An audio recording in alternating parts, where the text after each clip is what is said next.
the top. Oh dear. Yeah? Is it? So it's working now? Okay, good. Sorry about that. Um, Amazon's box. Do you know what I'm talking about? Cardboard box. If you see the inside of the cardboard box, now it has a new design, which is this design, better design to hold, hold up more weight. And then this, just imagine a small parts of this design, something it can help your life. In the artery, stents.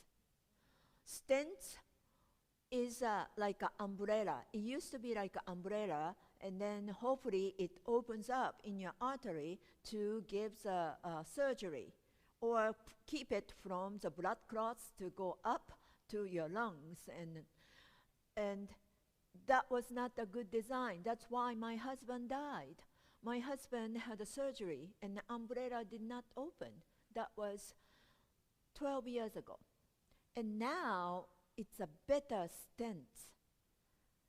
It really opens effectively and then hold it up. So it's a tough thought for me to think if the origami was used 12 years ago for the stents, my husband maybe had a life. And then I do origami art. That's something I think about that sometimes. I don't know what to think though. All right. I'm gonna need another table, so let's see if I can get the table.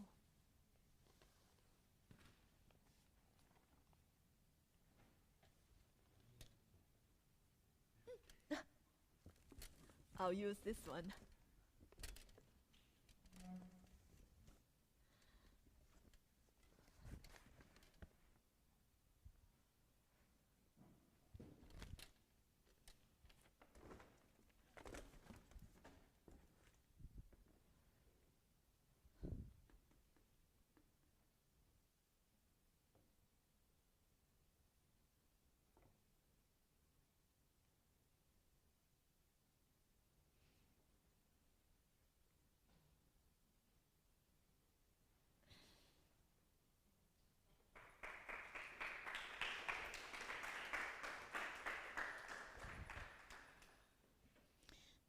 And I have a story to tell you, but let me put my stuff. A lot of stuff I have.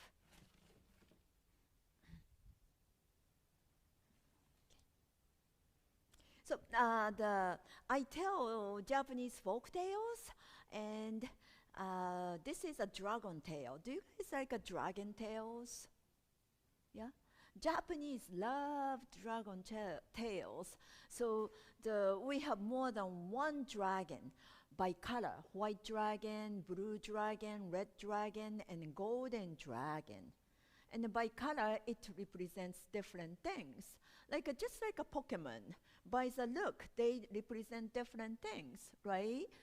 For example, Pikachu. Pikachu represents what? You guys don't know? Lightning, yeah. So that is a metaphor. Dragon's metaphor goes by color. Blue dragon represents sky. White dragon represents rain. Yeah, clouds, rain, and lakes and rivers. Red dragon is what? Fire. And the golden dragon can represent anything. So today's story is a white dragon. And white dragon, rain, lakes and rivers. Let's make the sound of rain together. Everybody hands up, please. And you're going to make the sound of rain together.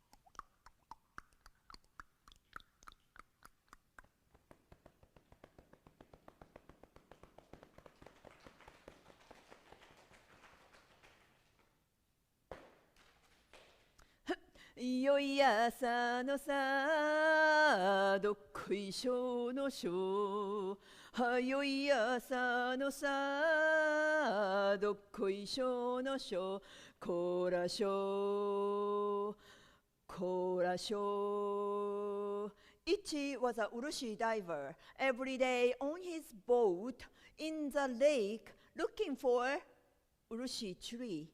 Urushi tree is a special tree that grows underwater. What really made this tree special was a sap. When you dive into the lake and find Urushi tree, bring your knife, scrape the bark of the tree. Sap oozes out. Perfect paint to the porcelain and fine art that emperor adored. He paid high price for it, and the Urushi sap became as valuable as gold. Many people came to the lakes and the rivers to find Urushi sap.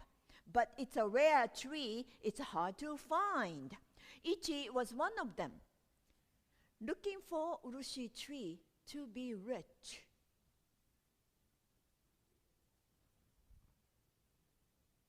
One day, a blazing light was coming out of the surface of the lake. So curious, he dove in. Ichi yo!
Yeah. What did he behold? It was a magnificent Urushi tree stood at the bottom of the lake. He took the sap as much as he could, offered to the emperor. The emperor adored 7-colored Urushi sap. He paid the highest price for it, and Ichi became rich. Yasha! He went back to the same tree, and he got more sap, and he became richer. Yasha! He went back to the same tree over and over and over and over, and then he became the richest. He built the big house. Yasha!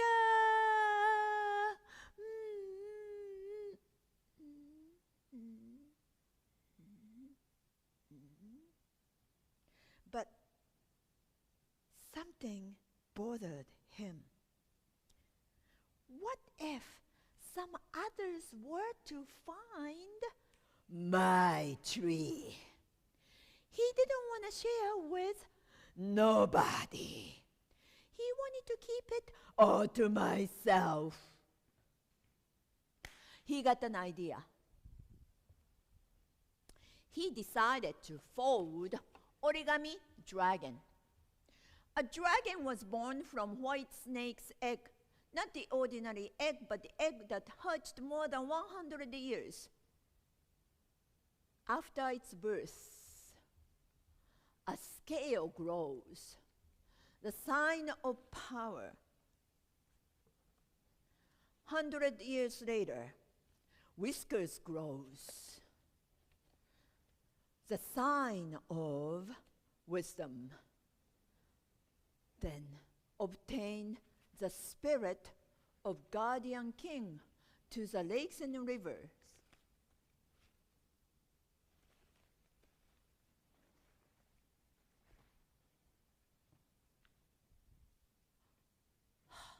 Ichi took his origami dragon back to the lake, looked for a tall tree,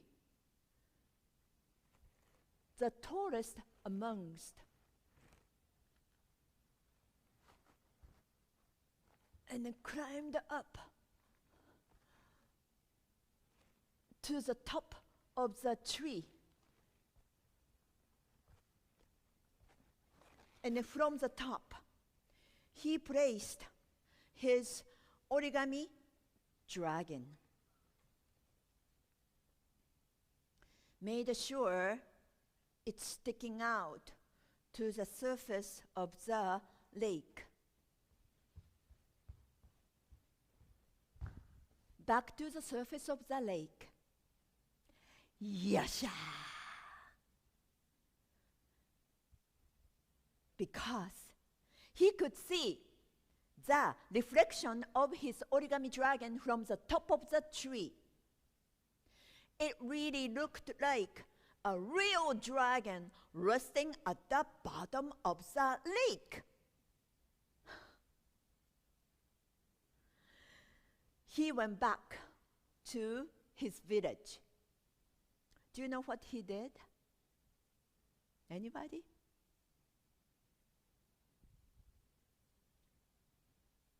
What could he be done?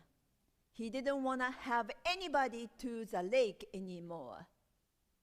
Now the reflection of the dragon looks like a real dragon resting at the bottom. He went back to the village and shouted out, "Dragon in the lake! Dragon in the lake! Ryujin-sama da! Ryujin-sama da! Ryujin-sama da!" And the people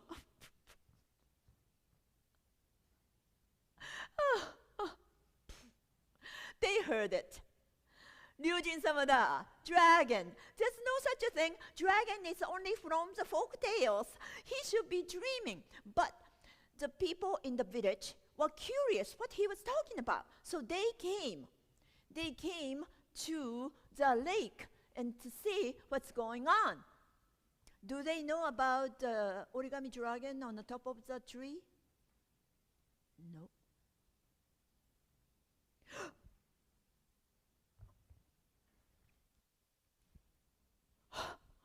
Dragon in the lake. Don't go near there. Don't go near there. No one dared to come to the lake anymore. Yosha! Ichi's lie succeeded. Now this is all to himself.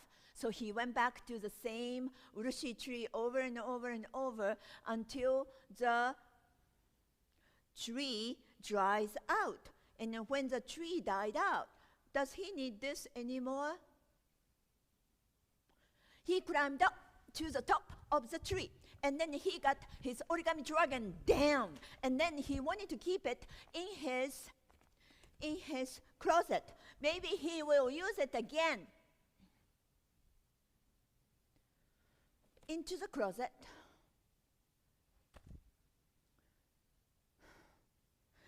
It's the closet. Ooh! Get off of me. Get off of me. The dragon's head moved by itself. He doesn't like this anymore. He got the fire match and burned his paper dragon down so that he would never ever see it. Gone. Away. Wari. Yosha. He went back to the lake.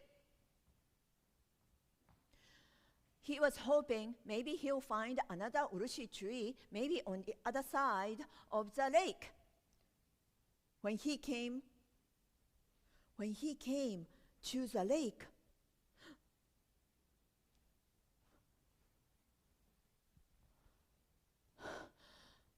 he could not believe what he saw. The reflection of the dragon was still there. He was so scared. He went home. His house disappeared. Was it a dream? Was it a greed?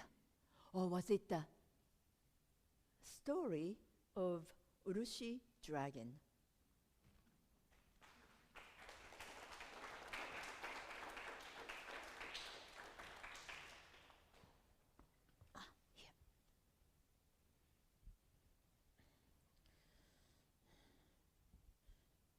Here. Where's my lotus?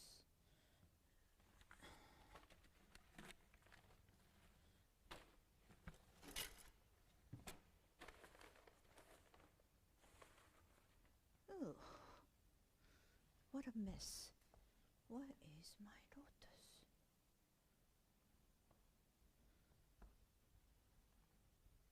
Here. Okay. Origami can be magical, so that's why I keep making some stories. Oops. And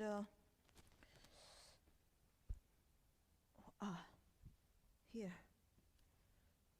How about origami card trick? Yeah, let's try. So this is a playing card. I got a playing card this side, back, and front. Yeah. Well, let's do the fancy way to say it. Front? No. Face. Yes, face and back. So everyone, what is this? And yeah.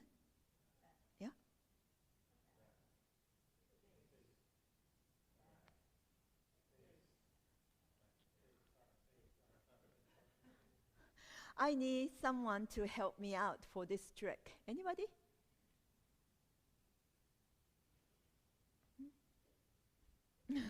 Anybody who?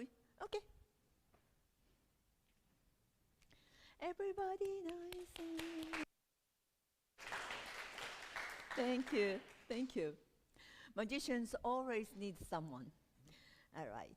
So my name is Kuniko. My name is Kuniko. What's your name? My name is Angelo. Oh, you are magician's friend, huh? Now, good boys.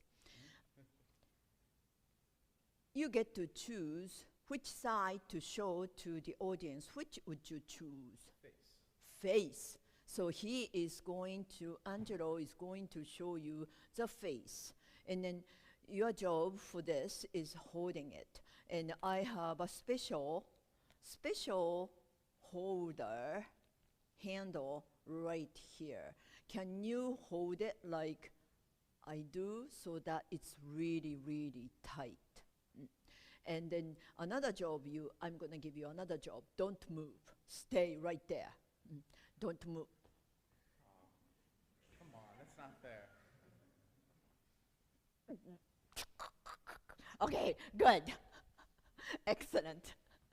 And now, would that be magic or magical if I could flip this paper completely without touching his hand? You know what I'm talking about? I can just kind of go like this and then take it away and then flip it, but I'm not going to do that. I'm not going to touch his hand or touch his shoulder. Would that be magical if I flip it? Yes? You agree? Okay. Now, you hold on to it. Okay. I'm folding from the bottom. And then from the left, hidari, and then migi, the top. Now hold on to it. Did I touch your hand? No. Did you move your hand? No. What were you seeing before? The back. Face.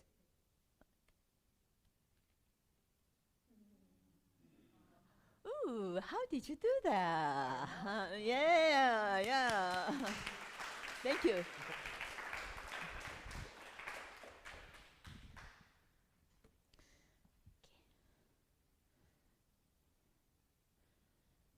Give me just a sec to bring the file.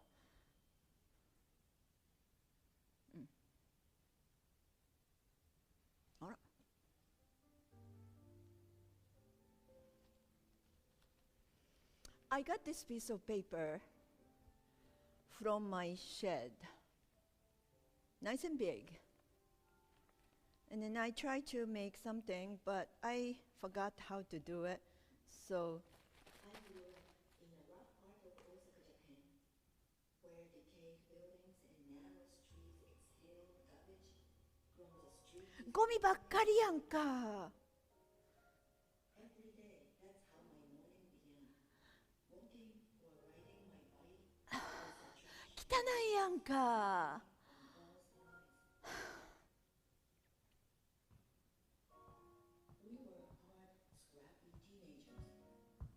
めっちゃ強いで。絶対負けへんで。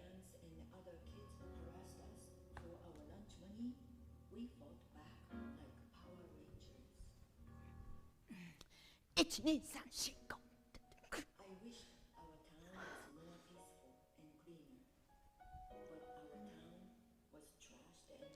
汚いよ。まるでこれやん。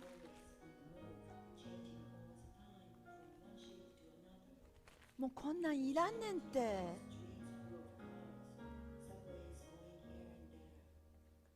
Construction everywhere, and the buildings becoming skyscrapers. And with this came more and more people. More people meant more waste, more population, and more trash. もう悲しくてしょうがないよ。We passed the swamp across from our school. It was a filthy swamp, like a black pool. My friend Masayo was pedaling beside me next to the swamp. 見て見て見て見て。My friend Masayo shouted as she stopped her bike. The swamp used to be a creek, but had become polluted by the factories. It was littered with soda pop cans and leftover octopus dumplings. 臭い。Nothing stinks more than a rotten piece of octopus. 臭い臭い臭い。Again, Masayo shouted, "Hey, it's beautiful." Yo, come on, Masayo. There's nothing beautiful about the swamp. Masayo grabbed me and made me look. こんなに綺麗な花が出るんだね。わあ、綺麗。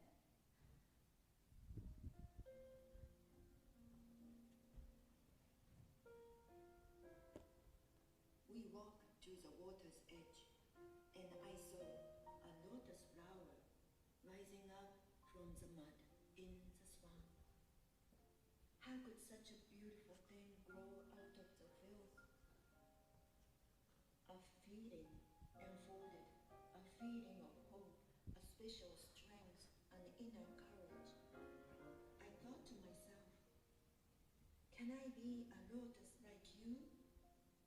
I can blossom even when the world is rough, ugly, and hopeless. In the traditional world, this experience is called enlightenment. I felt an innermost yearning to rise up, and as I did, a new world appeared like that lotus flower. In that moment, I understood that when the world seems dark and difficult, it can be transformed by inner strength and courage. That is a beautiful thing.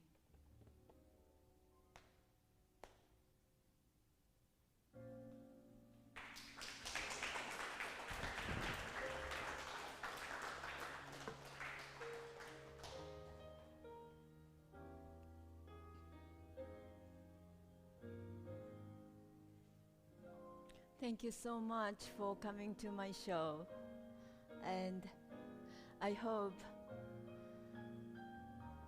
we keep telling and keep folding. Thank you.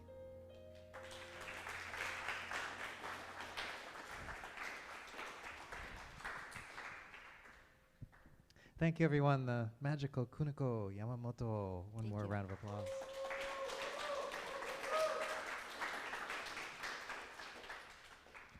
We like to end our shows with some Q&A. So if there are any questions out there, but curious what stuck with you and what questions you might have.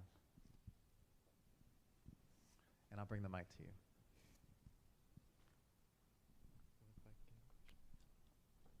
When was the last time you've been back to Osaka or home or visited? That was 2 years ago. Yeah, I try to go once a year. But last time I had a great visit. I went to the isolated island called the Yakushima. Anybody know about Yakushima? It has been chosen as a world legacy. What is it called? Heritage, yes, world heritage. And this little island, which is only like a diameter of 20 miles, and in the middle of it, there is a mountain. And then on the top of the mountain, there's a world oldest tree exists. That is 7,000 years old. And then there's a controversy, and the America claimed that is not actually 7,000 years old, and it could be like 4,000 years old, but it's still a very, very old sacred tree. The reason it became that old was it's one of the cedar tree, and it just looked so gorgeous, and then it just looked so holy. It became so big. On the top of the mountain, they left. They kept it. The people in the village didn't want to cut it, and it just stayed. So I wanted to go see it. And then it took me 5 hours to climb up, and then 5 hours to climb down. It was like my marathon for me. It was a very steep climbing up, but I'm glad I did it. I thought I was gonna die.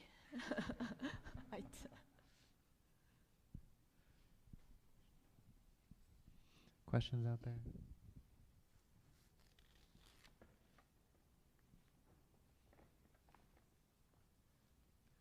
Kuniko, I'm curious. Many people tell stories from different traditions, and you choose to tell Japanese stories. I know now you're in America. Why is that? There are so many stories to tell.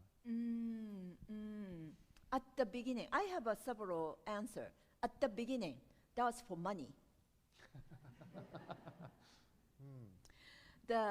With my accent, you hear it now. Think about 40 years ago, my English was horrible. Nobody understood. I didn't understand myself either. And I went to audition after audition, like you name it, Shakespeare, musical, theater. And then I don't get it because I can't say the line well. And then, by the way, I'm a theater major. That's why I came to the States, to New York City. And then someone told me, and then do the Japanese stuff then. It'll be interesting. And then my mentor, pantomime teacher, Tony Montanaro, said the same thing. Do the Japanese story. And then I took his word for it. And then I got the standing ovation when I did it. And then I got like $17 at that night. Oh, that's great.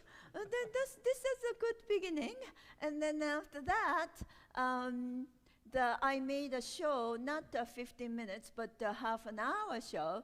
And I was invited to do it at some shows and hospital and a small theater, and they paid money. But if I say I'm going to do a pantomime show, and then nobody hires me, no one pays me. And then if I try to do American stuff, because I wanted to do American theater, that's why I came to the States. And I tried to do the American theater, and then nobody even look at me, and then no penny. So that was the beginning. And then that money reason continued to my middle career, so that paid, because American culture is a multicultural. And then every school, every theater I go to, there's a need, because they have never seen Asian stories or Asian performers. So that worked. And then I grew to like it. I used to hate Japanese stuff. I was sick and tired of it. Aren't you sick and tired of your own culture yet? Yeah, you've seen it, you've done it, you've heard it, and then by the time like you are 18 or 19, you know it all. So why do I do it now, right? But there was a depth. Each story has such a depth. And then the class who did the story builder in the center, you are there. And then there's a environment of a physical, spiritual, community, individual. That different element, you connect it. Then you look the folk tales in a different lens. You compare with your life. I couldn't explain it before, but I came to be able to explain. Even Cinderella, I can explain the Cinderella with my life. That is my own perspective.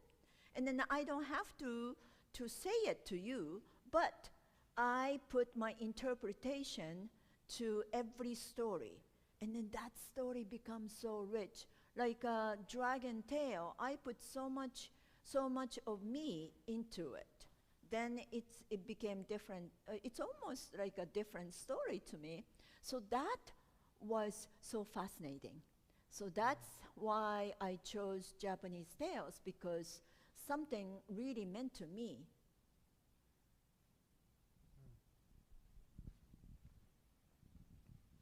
Thoughts out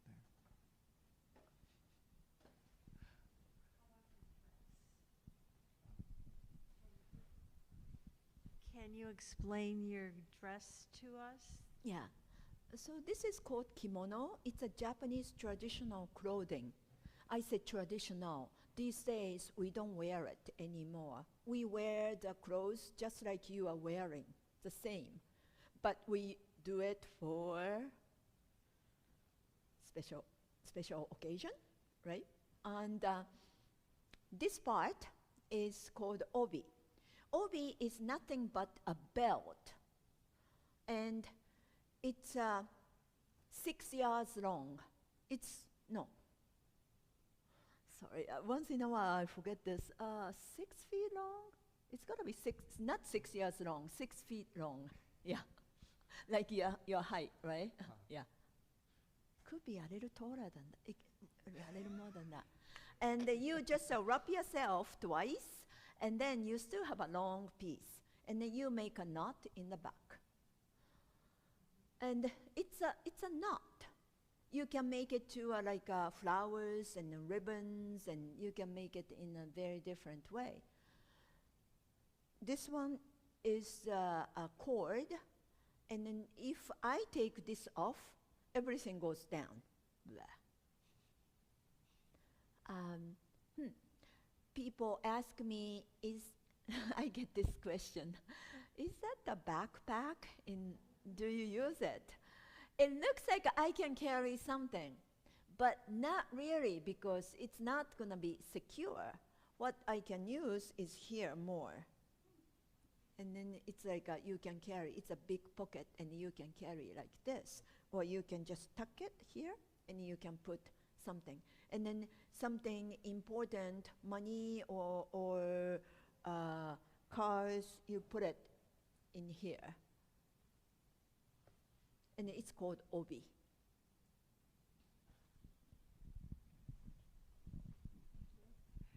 My question was, are your stories related to kabuki in some way, or could you enlighten us? Little bit, because kabuki is a traditional theater, and they do the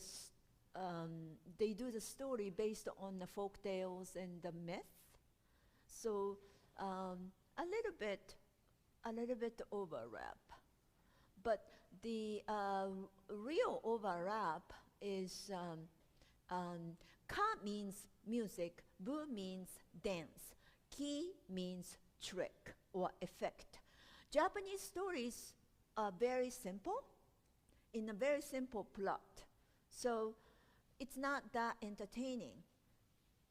Add music then, add dance then, add magic then. So that kind of idea, I kind of overlap. I learned from kabuki. Mm.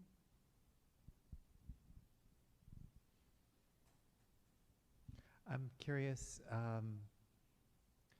not many people do mime work, pantomime, and I'm curious how you got into that, and if you could tell us a little behind the scenes. What is the history of that? My history of pantomime was TV commercial, actually. So I was born in 1961, and then I'm a TV generation. Like you guys are like an internet generation, right? You guys watch Netflix. How many of you still watch TV? You watch TV? Oh, how cute. Okay. But my generation was only TV we had. And we talk about it next day, what we saw. We had such a small TV channels. So that was big. That's what I wanted to tell you. And then the commercial, the Century whiskey. Century whiskey is always a stylish commercial comes out. And then the commercial was like this. The pantomime. It goes pantomime. And Robert Shields from LA has a white face and then very cute clothing and pushing the baby cart. And then like a dog,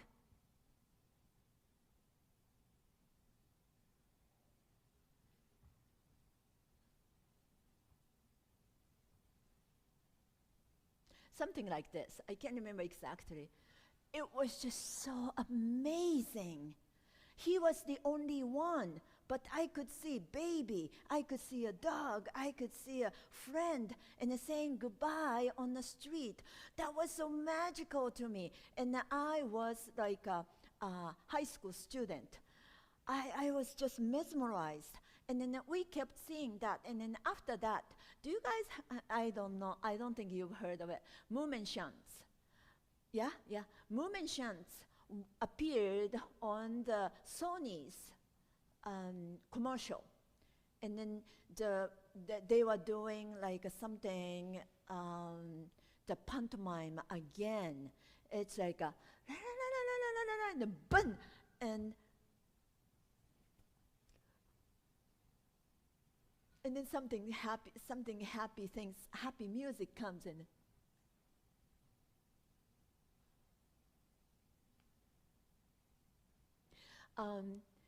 It was magical to me without explaining. I could just really imagine. Those things were magical. So I kept following any pantomime, and I went to the pantomime concert, show. Mamako Yoneyama, who used to perform with Marcel, and then I saw the movie, Children of Paradise. Anybody in this, everybody, this movie is personal, but I really recommend to watch Children of Paradise. That was the black and white French movie, and then there was a pantomime in it. Unbelievable expression, and that's, and then I could go on and on and on, and then that's how I got into pantomime. But I never had a great feeling of learning. It was so hard. I never thought I got it. It was hard. And it's still hard to do to this day. What makes it so difficult? What's the challenge? The challenge was a timing. Like now I've done it so many times I can do it, but I couldn't get there. Like you're like, done. Ow.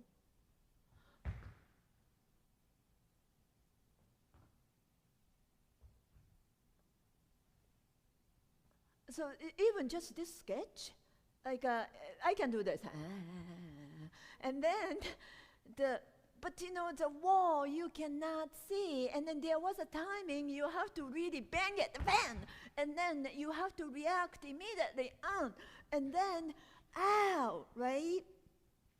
And then look at it. Here's a wall. That timing was so critical, and I couldn't get it. Now I am a little better because I've done it so many times. Those are difficult. And also the expression.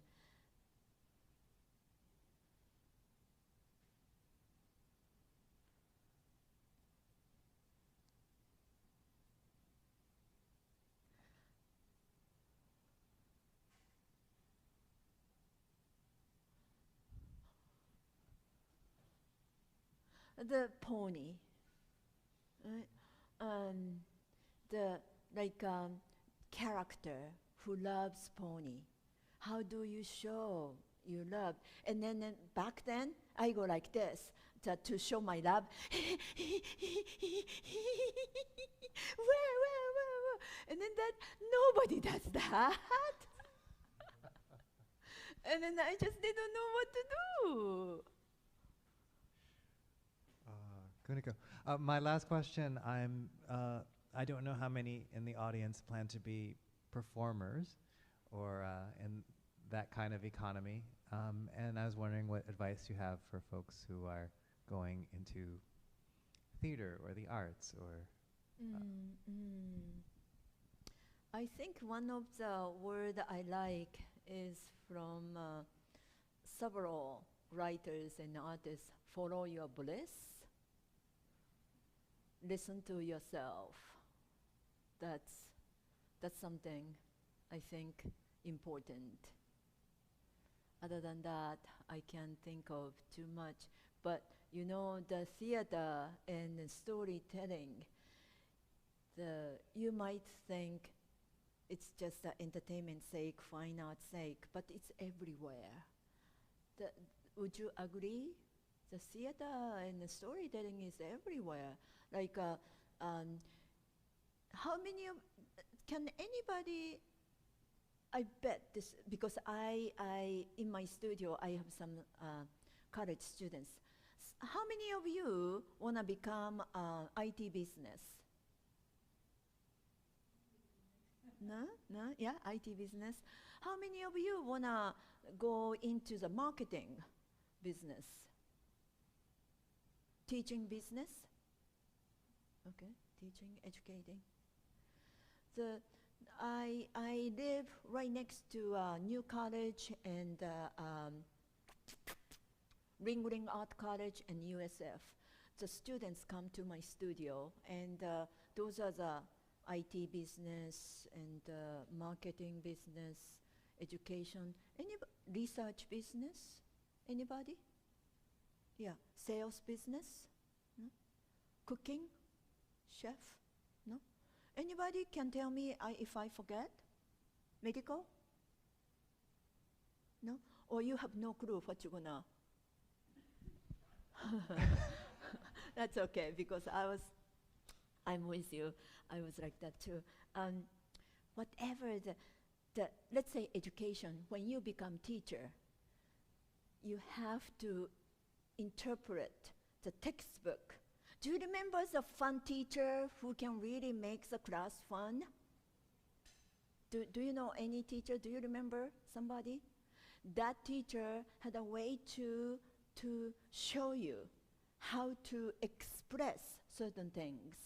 And then that becomes fun, entertaining. There's a beginning, middle, end. There is a trick, there is a magic in it. So the theater is that you're gonna need that.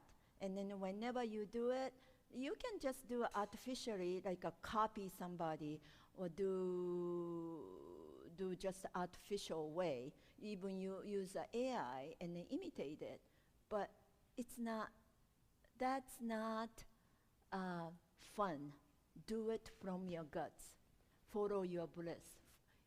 Follow your voice. What could be fun? If you think it's fun, just do it.